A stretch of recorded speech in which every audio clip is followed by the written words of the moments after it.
کرے گا۔ جس علم کی تاثیر سے زن ہوتی ہے نازان، کہتے ہیں اسی علم کو ارباب نظر موت۔ یہ علم کے نام پر بیوقوف بنایا گیا کہ بچیاں پڑھ نہیں رہنی چاہیے، پڑھا کیا پڑھا ہے؟ کل ہی ایک عالم دین کا میں پڑھ رہا تھا، مولانا عبدالمجید دریابادی کا، تو ایک آدمی نے لکھا تھا، وہ قائد اعظم کے سیکرٹری تھے، انہوں نے کہا پڑھائے دیندار سے مشرقی پاکستان کے، میں چاہتا ہوں کہ پردے میں رہتے ہوئے لڑکیاں کیا کریں، مخلوط تعلیم کے بغیر چارہ نہیں، کوئی علیحدہ ادارے نہیں۔ انہوں نے کہا یار جو قرآن و حدیث میں آیا تھا علم کے بارے میں، تم نے اسی کو پر وہ چسپاں کر دیا کہ یہ جو پڑھاتے ہو جو لڑکوں کو بھی نہیں پڑھانا چاہیے، یہ علم ہے جس کے بارے میں کہا تھا کہ مرد عورت پر سیکھنا فرض ہے۔ وہ ساری فضیلتیں اللہ کی کتاب اور رسول کی سنت کے متعلق، یہ علم تو جو ہے یہ تو بچوں کو بھی نہیں پڑھانا چاہیے، بچیاں تو گزار رہی ہیں، اس سے تو ظاہر ہی رہے تو بہتر ہے۔ لڑکوں نے یہ سیکھ کر کیا ایسے حاصل کیا، تباہ ہو گیا۔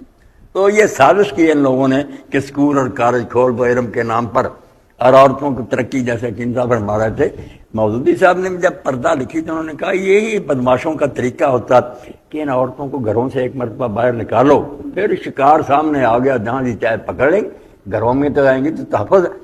اس لیے انہیں کارخانوں میں لے گئے، دفتروں میں لے گئے۔ اب جو کام کرتی ہیں وہ خود بتاتی ہیں کہ مولانا کوئی حال نہیں، وہ حرامزادے ہمیں تنگ کرتے ہیں، بلکہ روک لیتے ہیں کہ کام آپ کا بعد میں ہوگا، بدماشیاں کرتے ہیں۔ تو یہ بالکل تباہی کر دی۔ اب دوہرا کام انہوں نے اپنے، جیسے حکیم صاحب فرمایا، بیوقوف دوہرا کام اپنے ذمہ لینے کو ترقی کہتی ہیں۔ پہلے بس پھر روٹی پکاؤ، بچوں کو رخصت کرو، خاوند کو آرام سے نہا دھو کر بیٹھو، کما کر وہ لائے گا، ملکہ بن کر خرچ کرو۔ اب صبح ہی بیچاری بسوں کے اڈوں پر کھڑی ہے، دھکے کھا رہی ہیں، بچے جو ہیں کوئی اپنی نانی کے پاس ہیں، کوئی کہیں ہیں، کیا فائدہ؟ کوئی ملازم انہیں کھانے پکا کر دے گا۔ ایسی نسل پھر جو ہے ان کے دل میں ماں باپ کا کیا ہوگا جب ماں باپ نے انہیں کوئی محبت ہی نہیں دی۔ اور جو اصل کام تھا انسان سازی، جس کو حکیم صاحب نے کہا، اصل تو وہ تھا، اس کو حقیر کر دیتے لوگوں کے نام، یہ بچے جاننے کی مشین ہے۔ وہ ایسے لفظ گھر لیے ہے کہ لوگ کہتے ہیں عورتیں بچے جاننے کی مشین ہے۔ بچے جاننا مشین ہے، بچہ تیار کرنا کہ کوئی آدمی ولی تیار ہو جائے اس کی گود میں، کوئی جرنیل، کوئی عالم ہے، یہ تو سب سے بڑا کام ہے۔ اس کے مقابلے میں تمہارے کارخانے، ایجادیں کچھ بھی نہیں۔ ایک انسان بھی آ گیا کام کا ماں کی گود سے۔ ہیرے علامہ اقبال نے ایک جگہ بڑی دلیری سے کہا کہ ایسی عورت جو دیہاتی ہو، کاڑی ہو، بد شکل ہو، پستہ قد ہو، جاہر ہو، مگر اس کی گود سے غیرت مند بچہ امت کو حاصل ہو جائے، وہ ان پڑھی لکھی لڑکیوں کے مقابلے ہزار بہتر۔ ابھی وہ شروع ہوئی تھی پڑھنی، انہوں نے کہا داغ شد دامان ملت شستہ بے، کاش یہ نہ ہی پڑھتی اور میری ملت کا دامن اس داغ سے پاک ہی رہتا۔ کیا فائدہ ہوا پڑھنے والی سے؟ گستاخ ہو گئیں، بدماش ہو گئیں، نخرے باز۔ کتنے والد ہیں جو چھوڑ کر ٹکرائی سب جاتے ہیں، لوگ خود بتاتے ہیں، وہ کالج میں داخل کر کے جاتے ہیں، ابھی نکلا اپنے یار سے بات طے ہوتی، چلی جاتی ہیں، اور چھٹی ہونے سے پہلے آدھ گھنٹہ پھر پہنچ جاتی، آنکھوں میں دھول چونکی گئی کہ میں پڑھنے جاتی۔ علم کے نام پر بدماشی پھیلا۔ وہ دور آ گیا جو آپ نے فرمایا، ایسا وقت آئے گا کہ سڑکوں، بازاروں میں، پارکوں میں لوگوں کے سامنے اعلانیہ مرد عورت سب یہ فیل کر رہے ہوں گے، اور جو اس دور میں سب سے اچھا ہوگا نا وہ اتنا ہوگا، وہ کہے گا یار تم ذرا اس پردے میں ہو جاتے، بس اس سے آگے کچھ نہیں، نہ کوئی روکے گا نہ کوئی برا منائے گا۔ علامہ البانی صاحب بیچاروں نے حال سچاتے کہ میں نے مصر میں تو یہ حال دیکھ لیا، وہ لکھنے مصر میں تو میں دیکھ رہا ہوں بالکل اعلانیہ ایسے بوسو کنار گرے اور سب جوجی کے چاہیے۔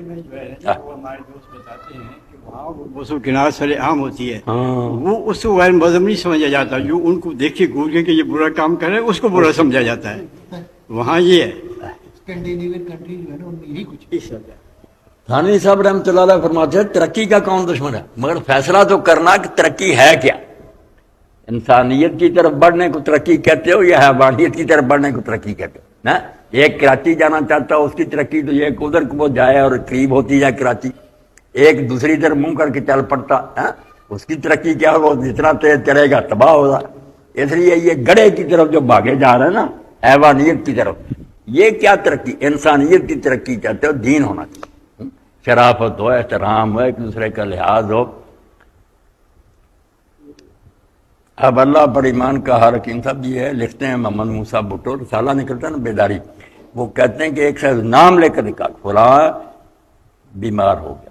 ہے نیک تھا, اپنے مزدوروں کے ساتھ بڑا اچھا سلوک کرتا تھا, کام لینا تو چائے پلانی, میں جلیبیاں کھلانی. بعد میں ایک دن جلیبیاں نہیں, اس کے یہ نا ٹانگیں رہ گئی, بیچارہ بیساکھیوں کے ساتھ چلتا تھا. ڈاکٹروں نے فیصلہ کر لیا کہ ٹانگ کاٹنی پڑے گی اور کوئی چارہ نہیں, حتیٰ کہ ہسپتال میں ایڈمٹ کر لیا, بستر پر لٹا لیا.